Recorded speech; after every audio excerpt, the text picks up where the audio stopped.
Well, we just learned earlier this hour that four-star General Colin Powell, the former U.S. Secretary of State and chairman of the Joint Chiefs of Staff, passed away this morning. His family said it was due to complications of COVID-19. They stated he was fully vaccinated. Secretary Powell became the first African-American Secretary of State. He was 84 years old. Dr. Mehmet Oz, new Secretary Powell, he's with us this morning. Dr. Oz, what do you think about this? 84, I mean, double vaxxed. Well, it's going to shock a lot of Americans to realize that a general, I mean, a strong man, and he really was, could fall prey to COVID-19. And it reminds us that the efficacy of these vaccines is starting to wane. If you look at the data from Israel, and they're a few months ahead of us, but they got their whole country vaccinated before we got going. And around August, they started seeing more cases than they had in the very beginning of the vaccination process. Back in January, February, were less cases in Israel than in August. So they got everyone a third shot. That's why the FDA was moved to recommend a third shot booster for people over the age of 65. And Colin Powell, I don't know if he'd gotten that third shot or not. But it's a very big concern for a lot of physicians that we're seeing older people get sick and have complications from their illness. We're hearing that. My dad passed away of COVID. Same thing, healthy, Pfizer vaccinated. Should there be a warning for people over a certain age that they need to be extra careful? Because I feel like that age group felt like we're double vaxxed, we're okay. We can go out, we can party. And by the way, those seniors know how to party. They get out a lot more than young ones do, and I'm always impressed by the vitality of people who are in their 60s, 70s, and 80s. That stated, I do think we've given people a bit of a false sense of security and in the older range. But then we panic the younger people who probably shouldn't be that scared. And I think it's time for us to just stand up and be honest about the reality that COVID hurts older people disproportionately. And we need the older folks to be attentive no matter what their status of vaccination is. And younger people should go back and engage life. Today on the show, I've got Sanjay Gupta, as well as you guys, by the way, coming on. And one of the big issues we're talking about is how our brains are changed, not just from getting COVID, but from the precautions around COVID. And so we have to be a bit more precise about how we are telling people what they should do and how messaging that. We've got to customize better. But when Colin Powell, as you know, forceful leader of this country, is felled by COVID, it's a wake-up call to a lot of older Americans. Yeah, when you talk about this as well, I feel like we have not talked too much about treatments, which is very interesting because we're, over a year out and there's been enough time to figure these things out. A lot of this stuff is out on the internet, but the thing, we don't talk about it often.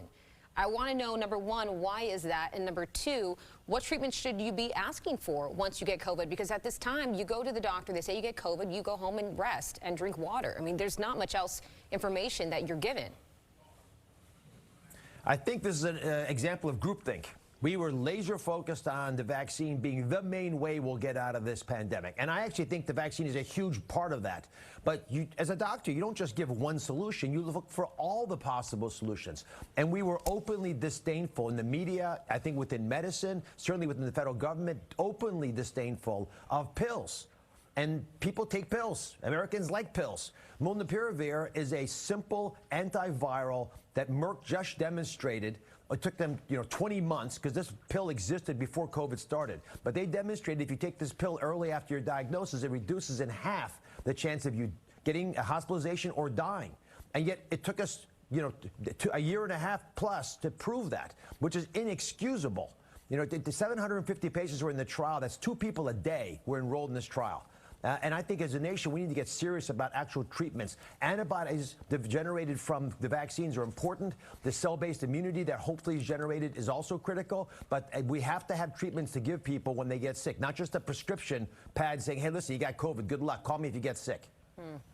Also, switching gears, though, because I know you have a pretty exciting show today, Dr. Oz. You got some famous people on your show. Oh, Dr. We Oz, know. we're not really talking health, but healthy eating, right? The Scotto sisters are with you today. Well, I brought the Fresco team in, so to speak.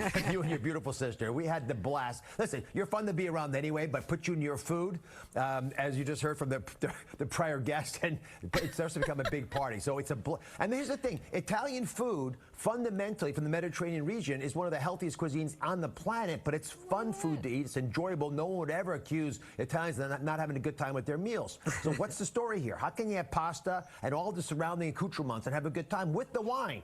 The truth is, real food helps you live longer. If you want to find a good solution to COVID, I'd start there. I like the number that. one risk factor for dying of COVID is being overweight. If you eat the right kinds of food, like the kinds we were talking about in the show today, it'll help you. We have a clip, Dr. Oz. Let's take a look. By the way, turn around, because I don't know how you feel about butter, but I am putting a little pat of butter in here. Look, there's Fresco's by Scotto. I just saw the... We're just putting a little butter in Couldn't here. have been melted that fast. It's just a chunk. All right. Well, hopefully, Let it melt. in the means of time, Yes, right? We'll yes. just keep going. Keep going. And then we'll add our spaghetti. Which we've already pre-cooked. And then really, we want to give you a hint on making it creamy with the Parmesan. Now, E, you want to let Dr. Oz in on the secret? So here's the secret. When you're using Parmesan and you want that creamy sauce, you need to take it off the stove. So never add the Parmesan while you're cooking on the stove. Okay, we shared it with you. Don't tell anybody. Wait. And by the way, you can substitute the butter for olive oil. I was wondering, we were talking about healthy Yes. eating. I was like, you just put Yes. half a stick of butter in No, there. you can put the olive oil in there. But can I say something? So first up, I've never had that much butter added to any dish ever on the Dr. Oz show in 13 years. But that stated, butter is real food. No, I mean, it comes out of the process as a whole meal, and I'd rather have that than some adulterated food you think is better for you. Eat real stuff. Yeah, so true. Anybody else coming up of note? I mean, I think Scotto Sisters is up here. I don't know how you top that, Dr. Oz. Well, Sanjay Gupta is going to do his best. Oh, fine.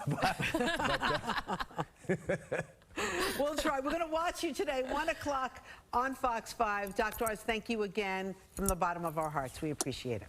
Okay. God bless you, too.